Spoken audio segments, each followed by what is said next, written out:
En ocasiones pienso que se nos olvida leer sobre este tema. Y siempre es muy interesante hablar de ello porque es muchísima la cantidad de pacientes que tenemos, por lo menos aquí en Trujillo, y les voy a compartir algunas de las estadísticas que tenemos locales. Siguiente, por favor. Como sabemos, las parasitosis intestinales están conformadas por un gran número de agentes, grandes, chiquitos, microscópicos, visibles, que afectan el tubo digestivo, es a lo que nos vamos a referir, que producen en el paciente una clínica evidente o una clínica inadvertida. Tienen múltiples formas de producir daño a nivel del paciente. Se presentan cuando el equilibrio entre el ambiente, el huésped y el agente infeccioso se rompe. Siguiente, por favor.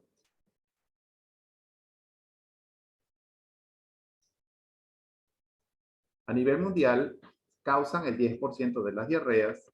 Las estadísticas indican que el 50% de la población a nivel mundial está infectada. El 10% de estos están infectados por el complejo entamoeba histolítica entamoeba dispar, y de estos el 90% son dispar y el 10% entamoeba histolítica.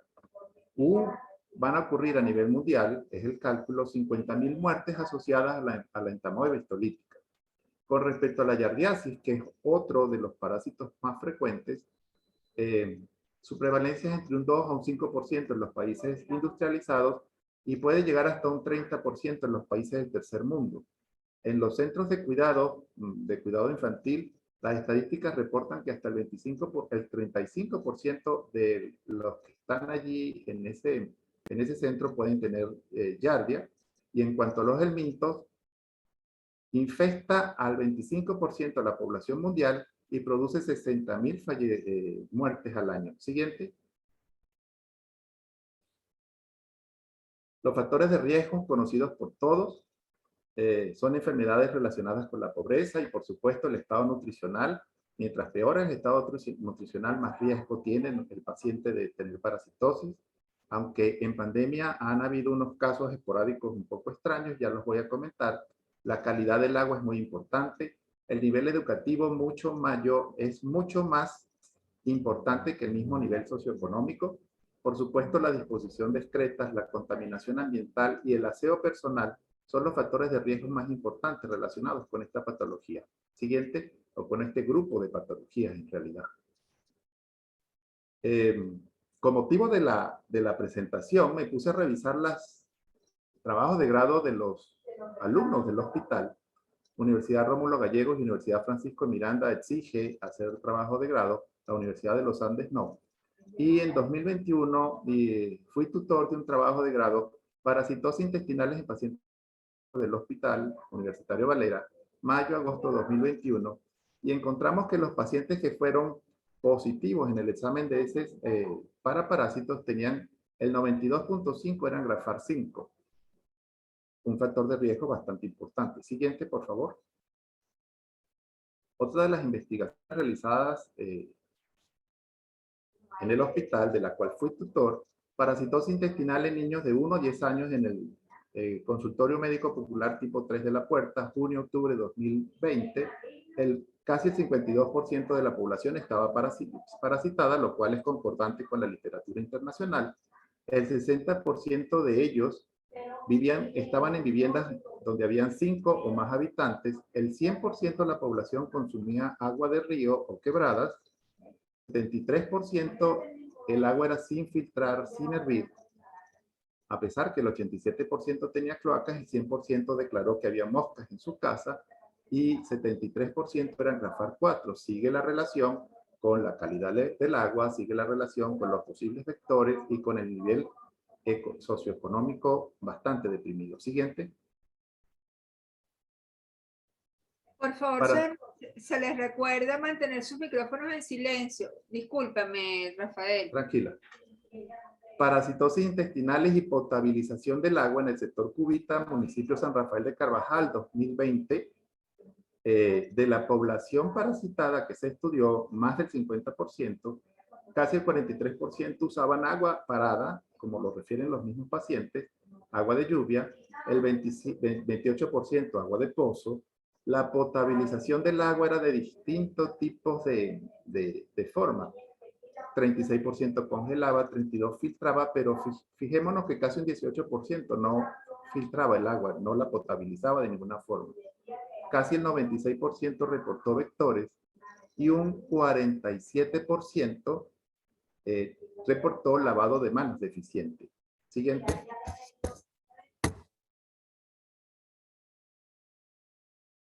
Ok. En cuanto a la etiopatogenia, los parásitos producen lesión de la mucosa. Esta lesión de la mucosa da como consecuencia un déficit en la absorción de nutrientes. Hay efecto tóxico o efecto alérgico, producen toxinas y pueden producir lesión mecánica, no solo la que es muy conocida por todos como es la obstrucción parcial o obstrucción total por Ascaris, sino el efecto mecánico que pueden producir en la mucosa intestinal. Siguiente.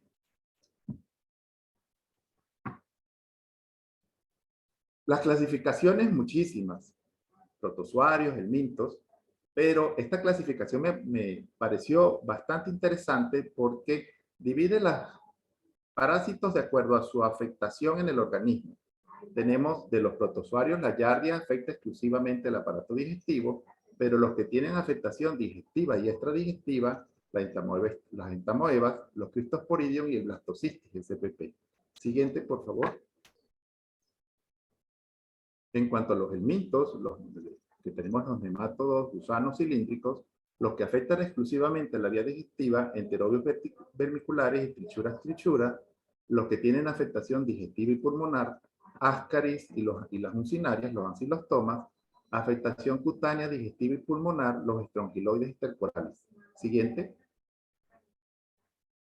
En cuanto a los céstodes, exclusivamente digestiva, Menolepis nana y las tenias, posiblemente digestiva y otras, la tenia soleo, que da la cisticercosis, y los tremátodos que tienen afectación digestiva y otros como fasciola hepática y schistosoma. Por favor, no nos preocupemos, no voy a hablar de todas. En esa investigación sobre parasitosis intestinales en pacientes pediátricos en el Hospital Universitario en el 2021, el 62% reportó enterobios vermiculares y el 23% Ascaris lumbricoides y el 15% reportó entamoeba histolítica. Quiero aclarar que estos trabajos de grado se hicieron por coproparasitológico con microscopía óptica en laboratorios cercanos al hospital con el que ya habíamos hecho contacto previamente. Siguiente, solo por microscopía. Diarrea aguda de menores de 5 años atendido en la consulta del consultorio popular tipo 3 de Santiago, Estado Trujillo. El 52.9% de los pacientes estuvieron parasitados, fue la etiología de la diarrea, 56% de complejo estamoeba histolítica dispar y 44% quistes de Giardia lamblia. Siguiente. Como vemos, son las etiologías que estamos acostumbrados a ver principalmente. En cuanto a la prevalencia de parasitosis en el hospital, tuvimos los protozoarios, la Giardia intestinales 16.6, Blastocystis SPP 16.6, entamoeba histolítica 6%, y vemos que los helmintos van aproximadamente alrededor 30% de los pacientes, 36% Ascaris, 6% trichuras y 3.3% enterobios vermiculares. Siguiente. ¿Qué producen los parásitos? Los parásitos nos pueden producir enteritis, causantes de diarrea y disentería, nos pueden producir enfermedad invasiva, pueden ocasionar agotamiento nutricional u obstrucción mecánica. Siguiente. Entre los parásitos que ocasionan enteritis y diarrea, tenemos la Giardia lamblia, duodenales o intestinales, la nombra de forma diferente los autores, el Cryptosporidium parvum y el Cryptosporidium hominis, la entamoeba histolítica, entre otros. Las evacuaciones con la Giardia lamblia son acuosas, abundantes, malolientes y gasosas. En cambio, entamoeba histolítica y Balantidium coli se caracterizan por ser evacuaciones disentéricas o disenteriformes. La clínica generalmente es dolor y distensión abdominal. Siguiente. La enfermedad invasiva causada por entamoeba histolítica, estrongilosis stercoralis, que nos ocasiona la larva amigas cutánea, y los Ascaris, dolor abdominal y distensión abdominal. Siguiente. Agotamiento nutricional, Clostridium, Cistospora, Giardia lamblia, Ascaris mucinaria. Nos van a producir, aparte de pérdidas hidroelectrolíticas, anemia y, si no son tratados a tiempo, muy seguramente la muerte. Siguiente. Obstrucción mecánica, enterobios vermiculares, Ascaris lumbricoides, las tenias, nos van a producir, aparte de lo que ya nos pueden dar, dolor abdominal, distensión, vómitos, en la migración errática nos puede ocasionar cólicos biliares. Si hay una migración que tome la vía biliar, nos pueden producir pancreatitis si en la migración errática toman la vía de Windsor, y la obstrucción mecánica a nivel de los intestinos, en la obstrucción parcial u obstrucción por Ascaris lumbricoides. Siguiente. ¿Cuáles son las consecuencias de una parasitosis? Malabsorción, que va a afectar el estado nutricional. Pueden producir sangrado, que en ocasiones es la clínica que el paciente presenta, o pueden causar anemia por el consumo de la gran cantidad de parásitos que puede haber. Afectan la talla final de ese paciente, pueden ocasionar enfermedad respiratoria, déficit en el desarrollo cognitivo. Los pacientes que han presentado parasitosis durante largo tiempo, está demostrado que tienen un déficit cognitivo menor al final de la infancia comparado con otros niños de su edad.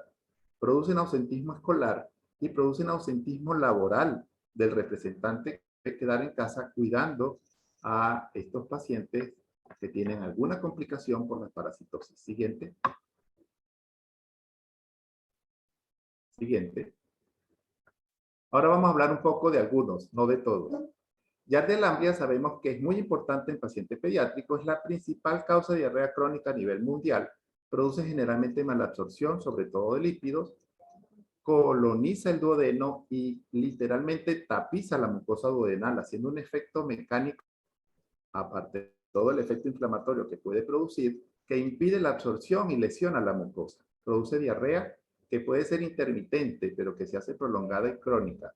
Dolor abdominal generalmente postprandial, meteorismo y náuseas. Como ya les había comentado, evacuaciones acuosas, fétidas, grasosas, que son casi postprandiales. Siguiente.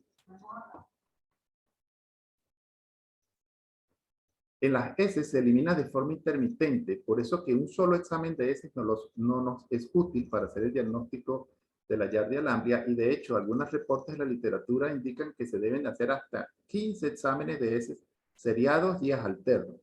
Se puede hacer el diagnóstico también por ELISA en heces para demostrar la presencia de antígenos de Giardia lamblia, el análisis del líquido duodenal cuando se aspira en la endoscopia, y los quistes lamentablemente son muy resistentes a los medios adversos y son muy infectantes. Siguiente. La entamoeba histolítica, entamoeba dispar, sabemos que son dos entidades que al microscopio de óptico son exactamente iguales, pero genéticamente diferentes. Siguiente. Sabemos que la morfología en entamoeba histolítica no hace diagnóstico, y esto fue publicado por la OMS, OPS y UNESCO en 1997, que son indistinguibles en el microscopio óptico, pero que inmunológica, bioquímica y genéticamente son completamente distintos. Y la única forma de hacer el diagnóstico de entamoeba histolítica por microscopía óptica es que se vean los trofosoditos hematófagos o trofosoditos invadiendo el tejido. En los pacientes sintomáticos con disentería cuyo reporte sea entamoeba histolítica, no se debe indicar tratamiento si no se hace el diagnóstico específico, y la misma OMS recomienda que para dar un tratamiento específico, un tratamiento contra entamoeba histolítica, se debe hacer el diagnóstico específico. Si no se puede hacer, el laboratorio debería hacer el reporte como entamoeba histolítica barra entamoeba dispar, y ya quedaría a juicio del clínico tratar o no tratar. Sin embargo, la recomendación OMS es que hay que demostrar específicamente la entamoeba histolítica para instaurar un tratamiento. Siguiente, que es un tanto complicado hacer ese diagnóstico específico. La entamoeba histolítica puede producir una meboma, que es una enfermedad invasiva local, que queda contenida por la respuesta inflamatoria, puede producir abscesos hepáticos. Ese absceso hepático puede producir una fístula y ocasionar empiemas y producir las úlceras de botón característicos cuando entramos con el colonoscopio, con el rectosigmoidoscopio y vemos la mucosa colónica tapizada con estos pequeños soles. Siguiente, que ya lo vamos a ver en la lámina siguiente. Ahí vemos una imagen a la izquierda de una tomografía hacia computada donde podemos observar, y está señalado con la flecha, el absceso hepático, que suponemos es por entamoeba histolítica porque generalmente es único. Los abscesos bacterianos son múltiples y luego confluyen en uno solo.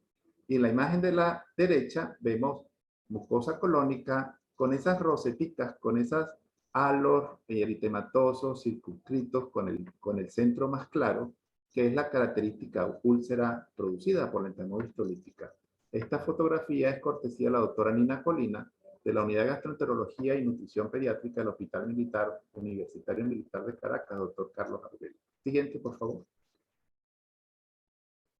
El diagnóstico específico de entamoeba histolítica lo debemos hacer a través de los trofosoditos hematófagos, anticuerpos específicos, PCR de la entamoeba histolítica o por biopsia intestinal. Siguiente, biopsia de mucosa colónica.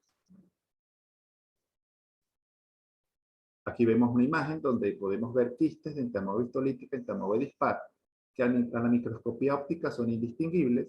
Siguiente, en esta imagen vemos trofosoditos, en la que nos van a colocar ahora, trofosoditos de entamoeba histolítica, entamoeba dispar, donde no pudiéramos demostrar que realmente son entamoebas histolíticas. Sí, la imagen inferior, a la derecha, puede ser considerada una entamoeba histolítica porque tiene varios glóbulos rojos posiblemente fagocitados.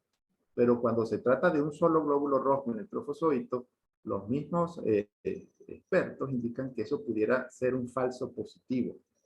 Y cuando uno habla con los bioanalistas y conversa de este tema con ellos, la mayoría dice que sí han visto trofosoditos hematófagos una vez en una foto en las prácticas cuando estaban haciendo la carrera en la facultad de análisis, pero que no es algo que se logra ver con frecuencia en el trabajo diario. Siguiente. El que lo vea, por supuesto, una gran suerte. ¿Y cómo se nos complica más el asunto? Porque tenemos la entamoeba histolítica que está comprobada que es patógena, la entamoeba dispar que no, la entamoeba Moskowski que hay dudas sobre su patogenicidad, y la entamoeba Bangladeshi que hay dudas sobre su patogenicidad. Pero estas cuatro entamoebas en la microscopía óptica son exactamente iguales.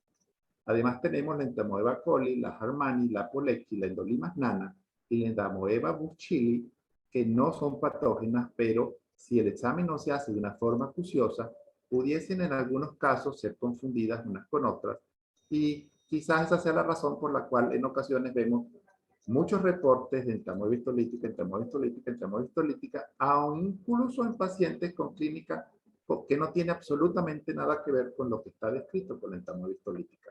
Siguiente, por favor. El blastocitis SPP, la literatura lo refiere como omnipresente en el medio ambiente.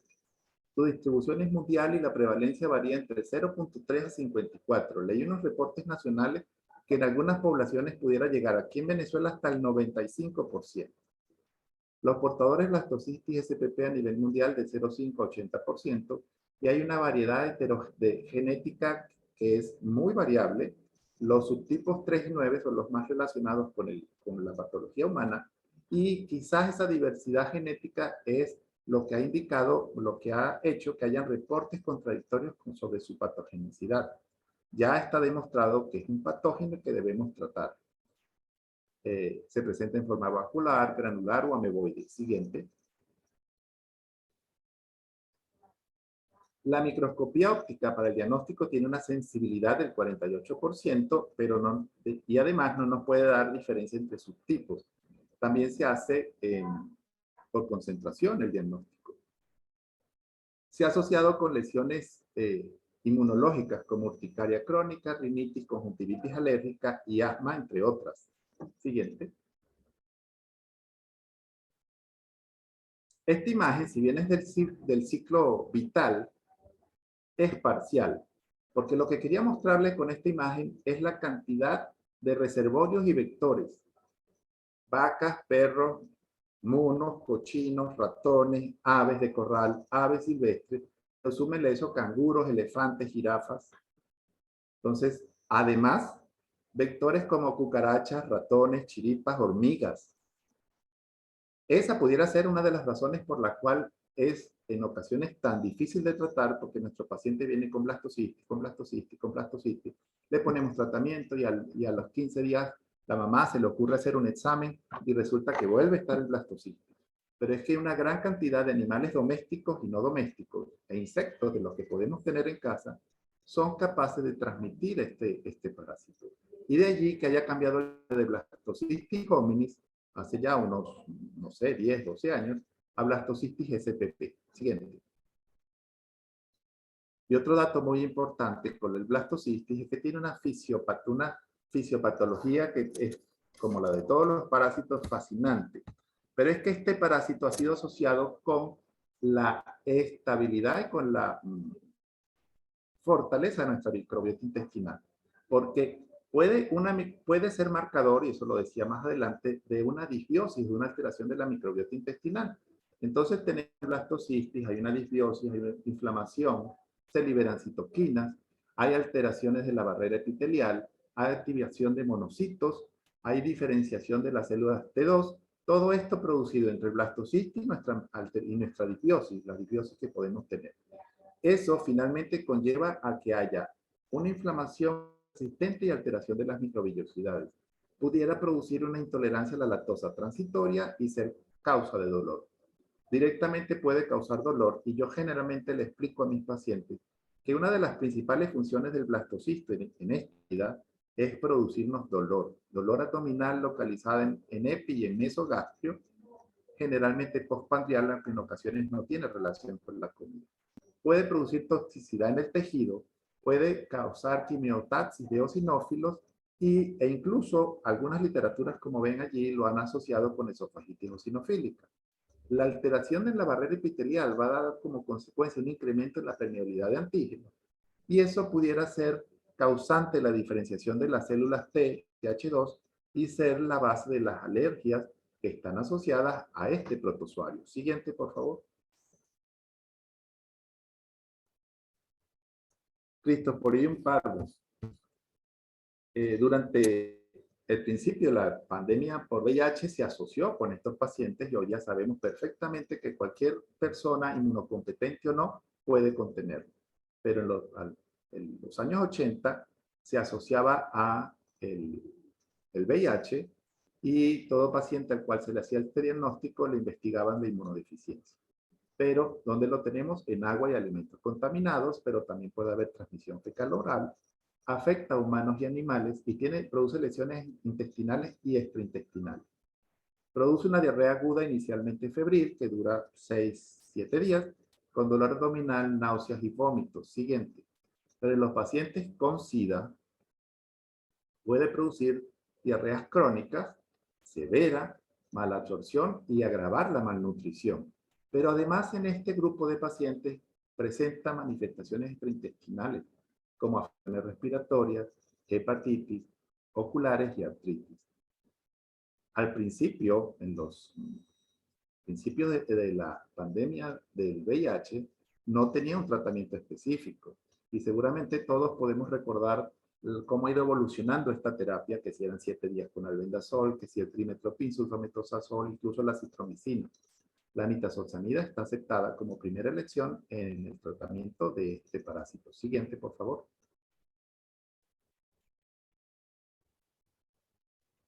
Los helmintos. El Ascaris lumbricoides con sus placas dentales que parece que nos va a comer. Es cosmopolita. Es el parásito de más amplia distribución a nivel mundial. Tiene una larga vida. Le podemos celebrar cumpleaños al Ascaris porque puede llegar a vivir hasta 18 meses. La hembra pone en promedio entre 200 y 240 mil huevos diarios La mitad un cuarto de la población mundial está infestada y ya les había comentado de los 60.000 fallecidos anuales que produce este helminto. Siguiente. Dolor abdominal, meteorismo, vómitos, diarrea y pérdida del apetito. La afectación respiratoria, el síndrome de Loeffler, que conlleva fiebre, tos, expectoración e hipersensibilidad. Y como ya les comenté, puede producir obstrucción intestinal y bilopancrática. Siguiente, vamos a ver un par de imágenes. A la izquierda vemos un ecoabdominal donde vemos una culebrita dentro de la vesícula biliar. También puede alojarse en parénquima hepático y los ascaris a este nivel finalmente mueren y se calcifican. En el hospital a veces los colegas, los compañeros del departamento hacen referencia a momias porque se momifican realmente. Por supuesto, muy seguramente este paciente con ascaris en vía biliar va a necesitar una solución quirúrgica más adelante. Y del lado derecho vemos una radiografía donde vemos esas asas intestinales completamente dilatadas, distendidas, que están como a punto de reventar.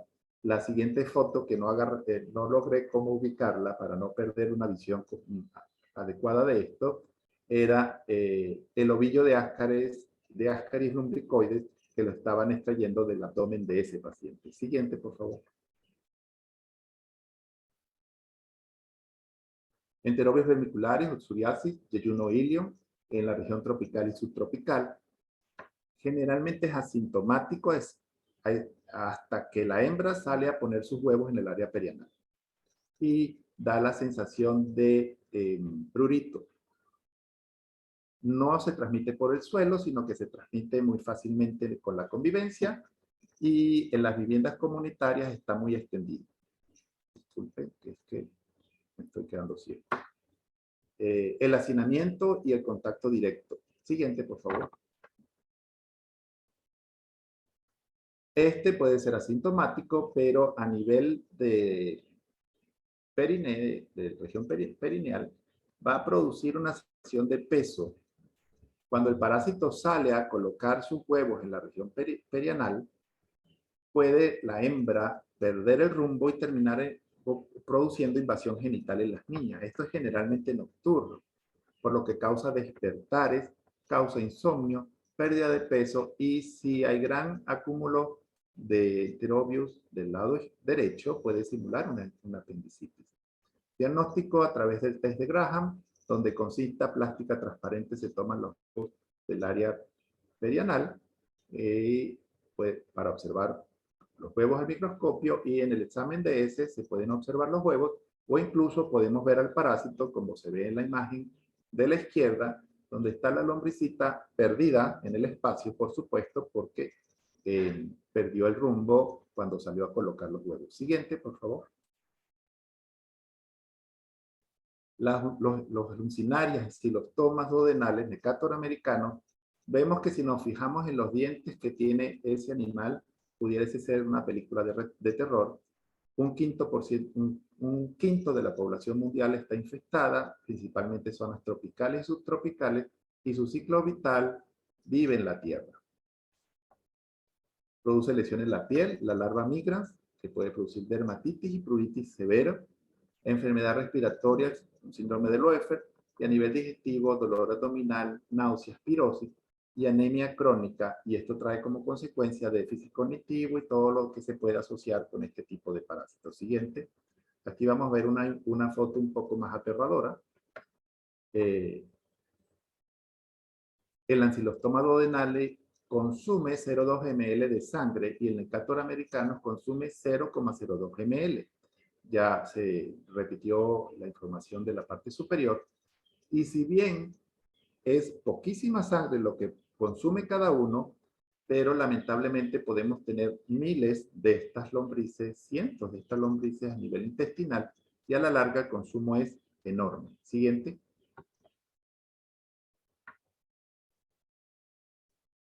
COVID y parásitos. No podíamos dejar la pandemia al lado. Vivimos, convivimos, soñamos, trabajamos con la pandemia y se han publicado todo tipo de información científica con respecto a la COVID-19. En este estudio, efecto de la infección de parásitos sobre la gravedad de la COVID-19,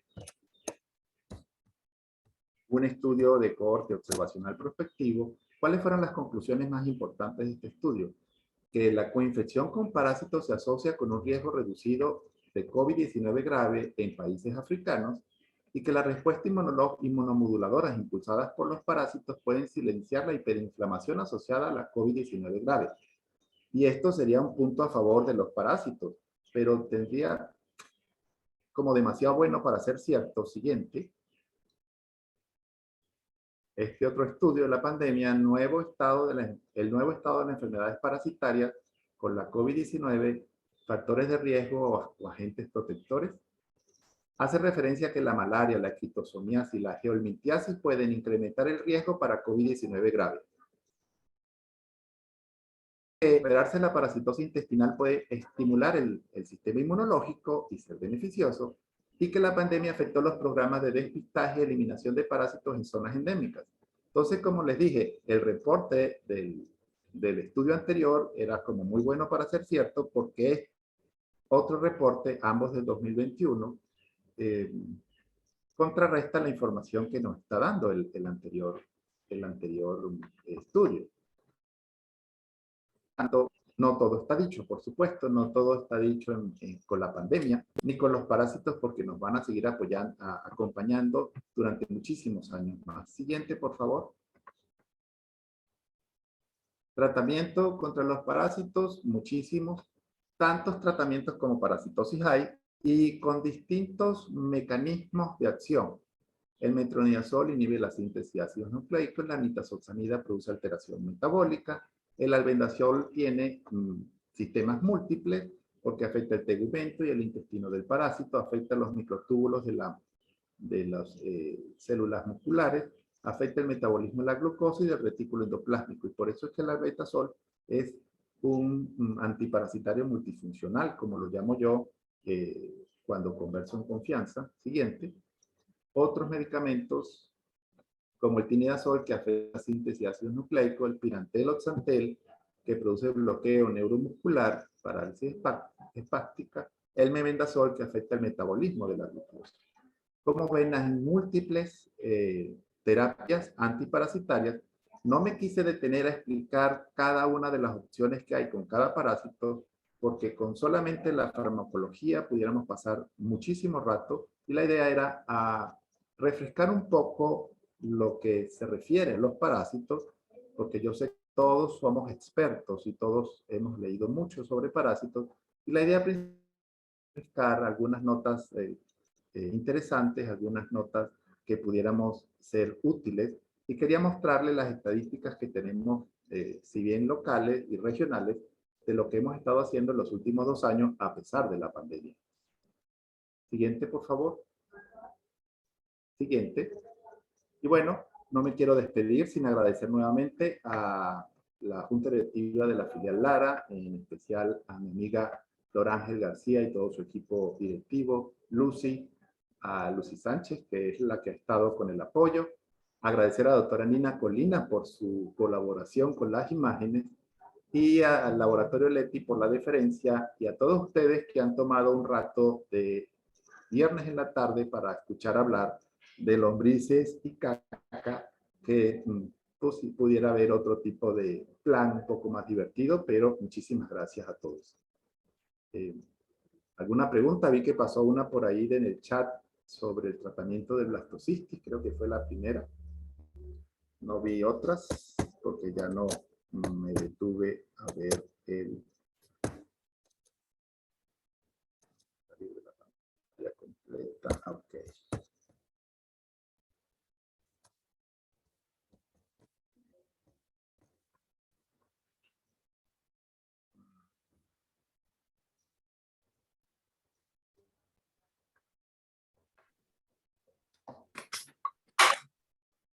Hola.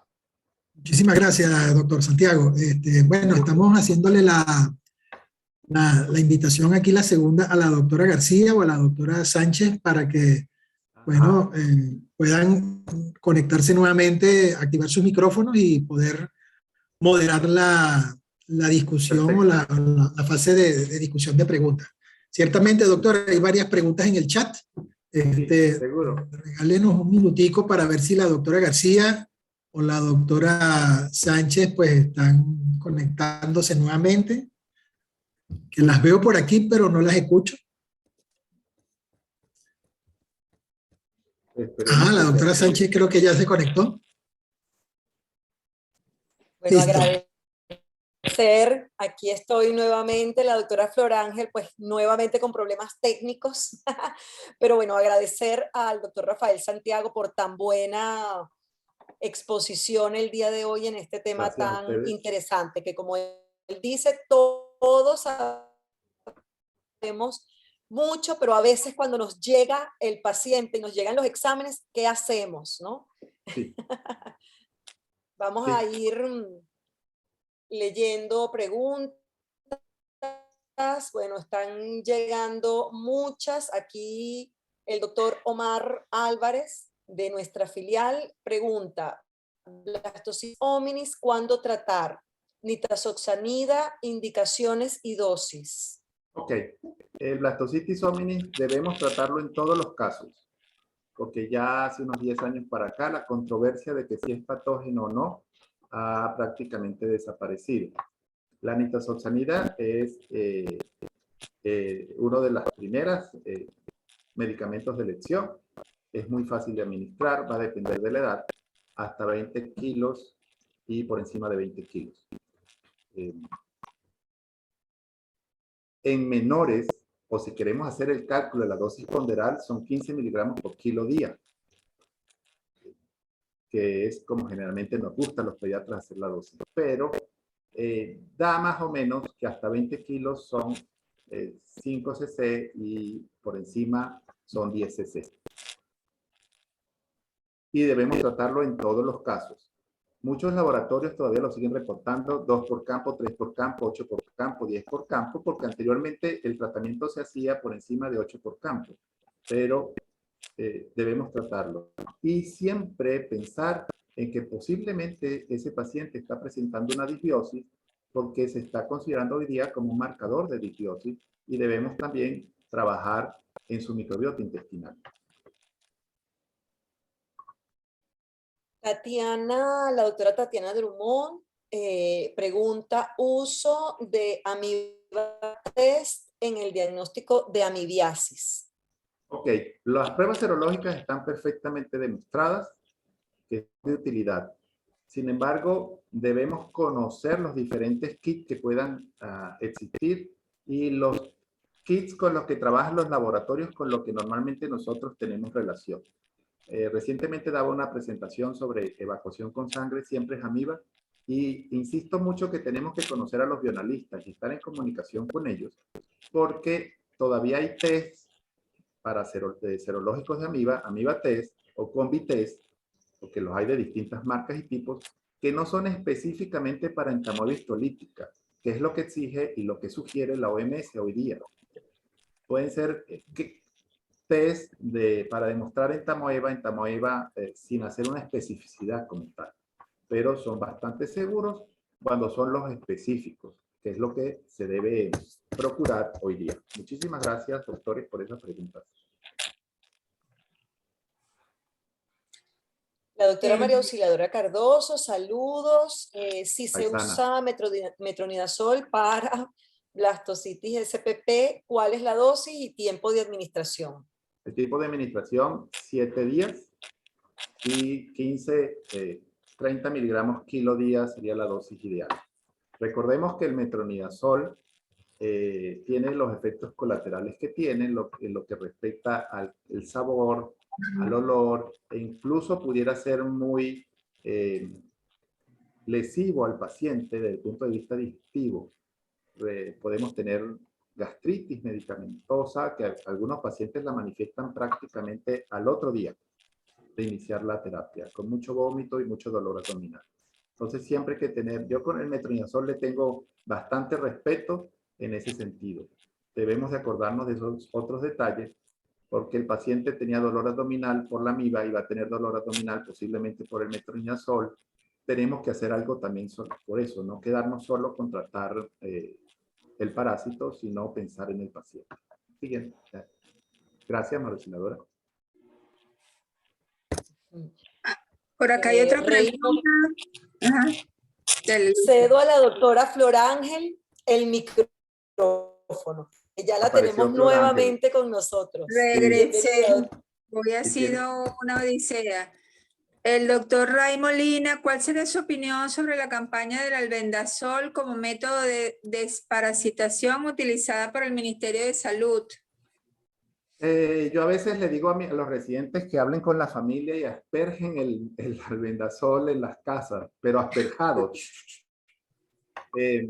Sí, siempre hay temor con el albendazol por el riesgo de migración errática, pero no es una cosa que esté asociada a 1 igual a 1.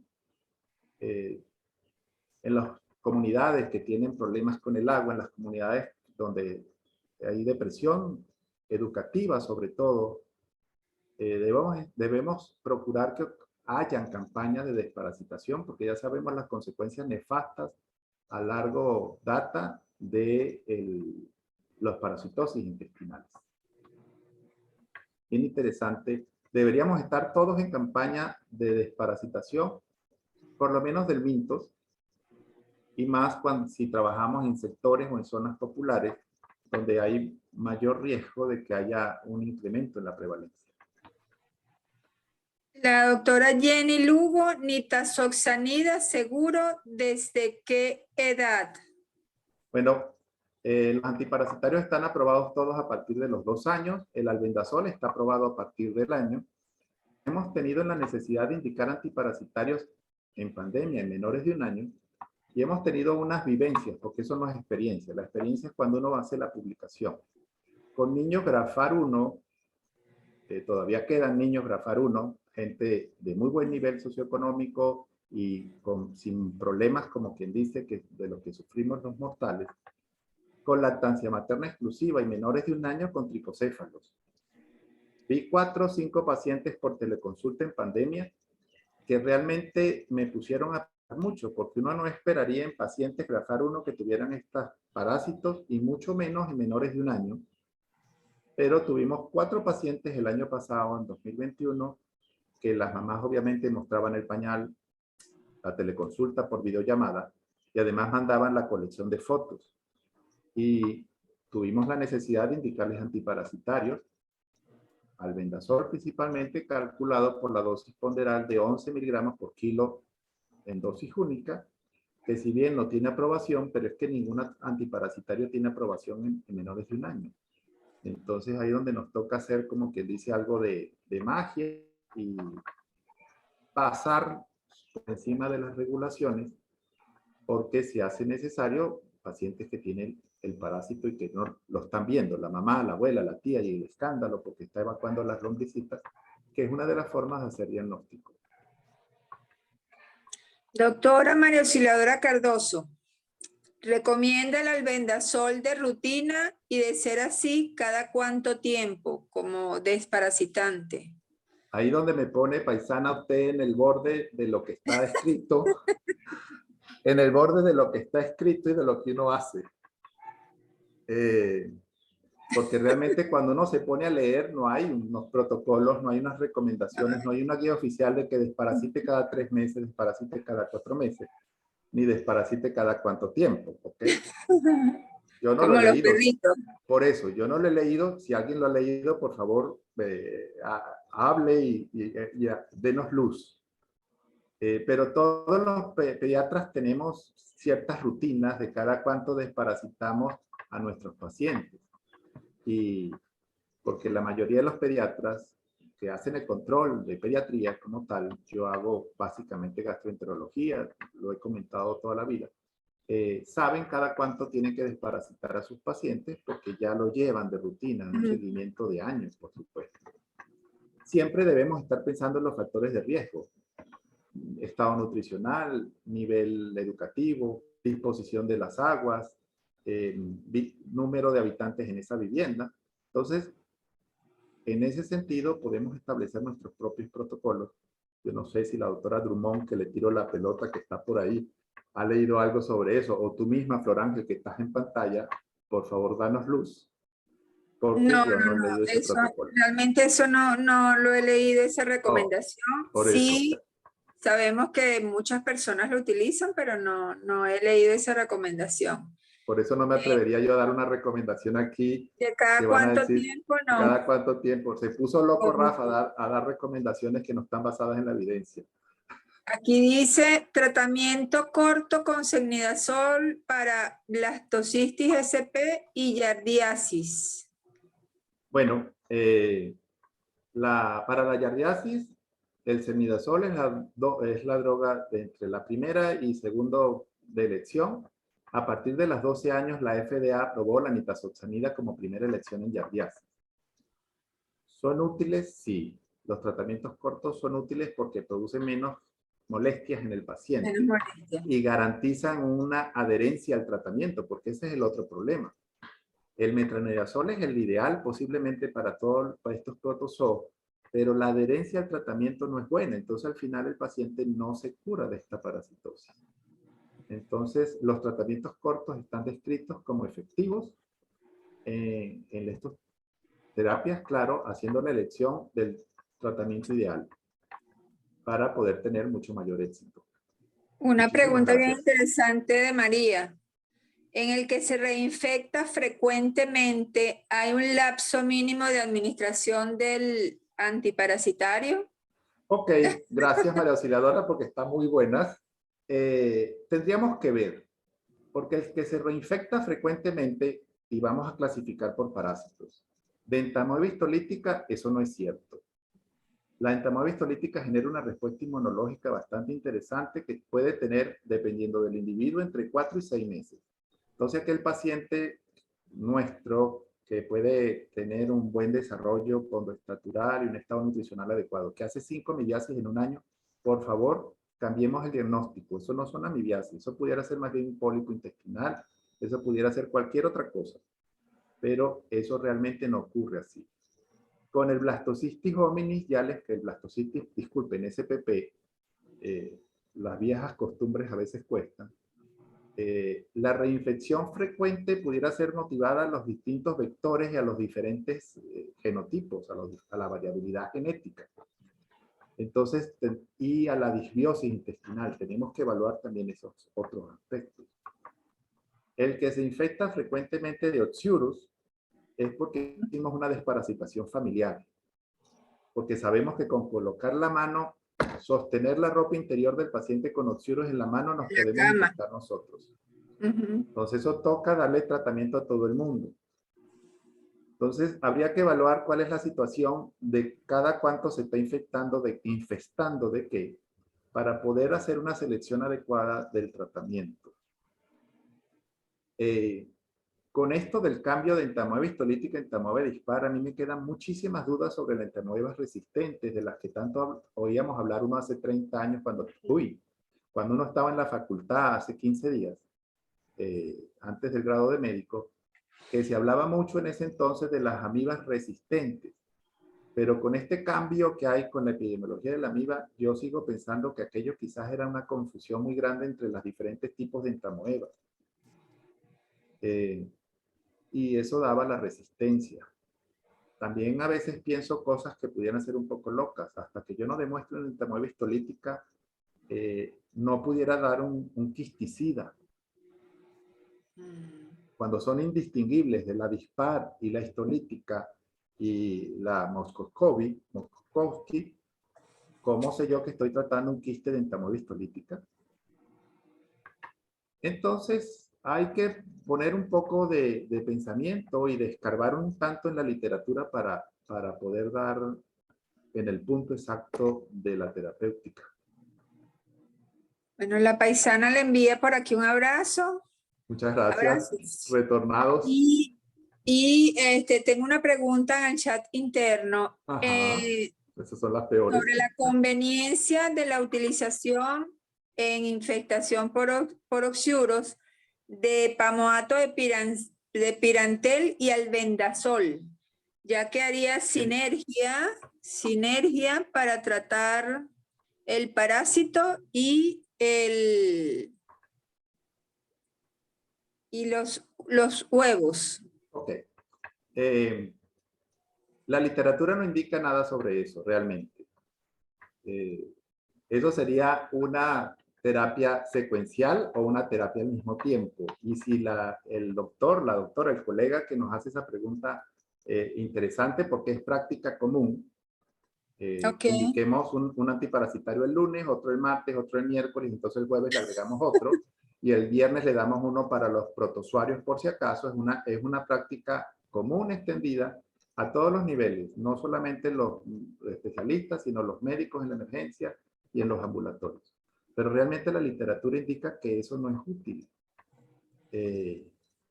ni trae al final un beneficio para el paciente que reciba múltiples tratamientos de antiparasitarios, porque si recordamos el efecto económico.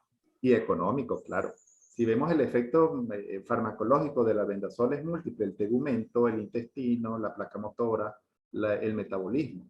Entonces no estamos haciendo. Eso es como aquellas indicaciones que uno veía a veces de un benzetacil de un tipo hoy, un benzetacil de otro tipo mañana y pasamañana otro benzetacil más potente.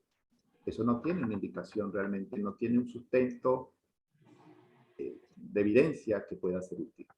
En el mitiasis, dar 5 días de albendazol o dar un solo día de albendazol está demostrado que es exactamente igual.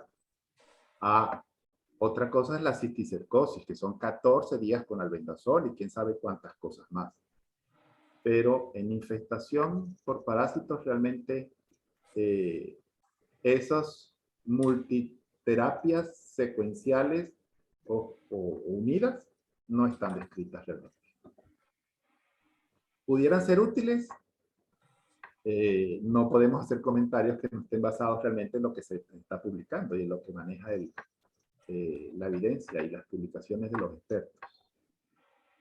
No tenemos más preguntas en el chat. No nos queda más que agradecerles a todos su paciencia. Gracias, por todos los inconvenientes presentados el día de hoy con la plataforma, con las desconexiones. Estamos muy agradecidos. Gracias, Rafael Santiago, de verdad que ha sido un gusto tenerte por acá en este webinar, y a todos los presentes por mantenerse hasta esta hora y por participar con sus consultas. Les recordamos que estén atentos a nuestras actividades en las plataformas de Twitter, Instagram y Facebook. Agradecemos también estar siempre presentes en nuestras actividades. Gracias al doctor Pastor Galicia y al grupo Leti por habernos facilitado hoy la conexión y haber estado atentos a corregir los inconvenientes. Rafael, para que te despidas. Bien, muchísimas gracias, Flor Ángel. Quiero agradecerte a ti, agradecer a la filial por la oportunidad que me han dado, por supuesto. Siempre a la orden para lo que me digan. Y bueno, sobre todo con estos temas que son de los temas que realmente me apasionan. Muchísimas gracias de nuevo, Flor Ángel, para ti, tu directiva. Muchísimas gracias a todos los participantes que dedicaron esta tarde de viernes a escuchar un poco sobre este tema. Al Laboratorio Leti. Que nunca pasa de moda. Por las atenciones. Sí, que no pasa de moda porque los parásitos nos acompañarán perfecto. Siempre. Y siempre vamos a tener gracias a la doctora Lucy Sánchez también, quien estuvo acompañándome hoy en conjunto en la coordinación de este webinar. Lucy siempre muy atenta y muy gentil. Bueno, a tu orden, a orden de la filial. Feliz tarde para todos, muy buenas tardes, gracias Leti, gracias a todos. Buenas tardes. Y gracias por las preguntas. Sí, muchísimas gracias por la participación. No me queda sino, bueno, reiterar todos los agradecimientos, en primer lugar al doctor Santiago por su excelente presentación, a la doctora Flor Ángel García y Lucy Sánchez a la cabeza de la filial Lara de la Sociedad Venezolana de Puericultura y Pediatría. Por supuesto, pedirles disculpas por todos los inconvenientes. agradeciendo pues a mi equipo, a Clever, a Farah, a Víctor, a David, por también el apoyo prestado para que esta actividad pues fuera una realidad. Gracias a todos ustedes por ser parte de este cambio, gracias por creer, por confiar, por trabajar juntos en el país que necesita el esfuerzo de cada uno de nosotros. En esta etapa del Grupo LETI, nuestro compromiso contigo y con la salud del país es mayor. Muchísimas gracias y será hasta la próxima actividad. Saludos a todos y feliz tarde. Saludos, Chao. buenas tardes. Feliz noche. Gracias por Chao. participar.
En el Grupo LETI llevamos más de 70 años trabajando por la salud del venezolano y consolidando lo que hoy es el complejo de la industria farmacéutica más grande de Venezuela y uno de los más grandes de la región, con una capacidad instalada de 75.000 metros cuadrados de parque industrial.